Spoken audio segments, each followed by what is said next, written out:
शमशानों में मेरा डेरा है, मेरे पास कुछ होता भी नहीं। मेरे भगत भी ऐसे हैं कि वो दूध भी नहीं चढ़ाते, दूध में भी एक बाल्टी पानी में 4 बूंद दूध मिला के चढ़ाते हैं।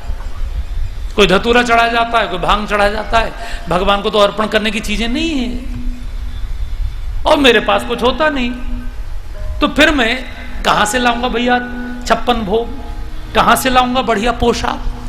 तो मैं तो भैया अपने भगवान को बालक रूप में रखता हूं, और बालक को तो आप कपड़े ना भी पहनाओ तो भी। आजकल के बालक तो इतने इतने से भी पूरे कपड़े पहन के, और ना भी पहने तो घर के लोग करते शेम शेम शेम शेम, वो शेम शेम के चक्कर में और जल्दी पहनने लगता है। हम लोग जब 5वीं 6वीं में भी पढ़ते थे तो अभी ट्यूबवेल में नंग धड़ंग नहाते रहते थे, कुछ नहीं, हमारी मम्मी को कोई असर नहीं पड़ता था। काफी बड़े होने तक भी कोई वैसी कोई कपड़ों की बहुत चिंता नहीं थी कि क्या पहना, माँ ने जैसा पहना दिया वैसा पहन लिया। आजकल का 3 साल का बालक वो माँ से जिद करता है ये वाली ड्रेस, ये ड्रेस, ये ड्रेस। तो शंकर जी ने कहा मेरे भगवान तो बड़े सरल हैं, और मैं उनको 6 महीने के 4 महीने के बच्चे के रूप में रखता हूं, वहां कुछ झंझट नहीं है, ऐसे बैठे रहते हैं, जो मन आया वो दे दिया।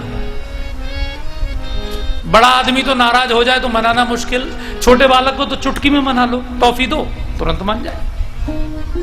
और एक और बात है, माताओं ने अनुभव किया होगा कि बस में अगर जाओ, ट्रेन में जाओ, और मान लो सीट ना मिले, तो आजकल लोग सीट छोड़ के खड़े नहीं होते। अब से 20 साल पहले लोग खड़े हो जाते थे माताओं के लिए। सरकार जब से कानून बना रही है ज्यादा, तब से और कम हो रहा है, और वो नहीं खड़े होते।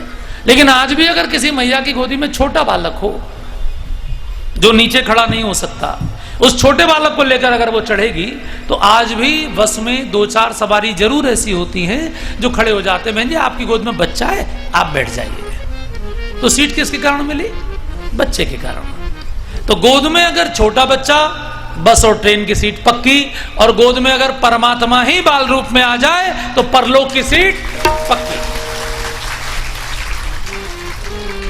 इसलिए शंकर जी कहते हैं कि ये लोग तो जैसा मिलना था वैसा मिल ही गया आपको, जिस घर में जन्म मिलना था मिल ही गया, लेकिन अगले जन्म भी अच्छे हों और परलोक में भी आपकी सीट पक्की हो, उसके लिए भगवान के बाल रूप का ध्यान करिए।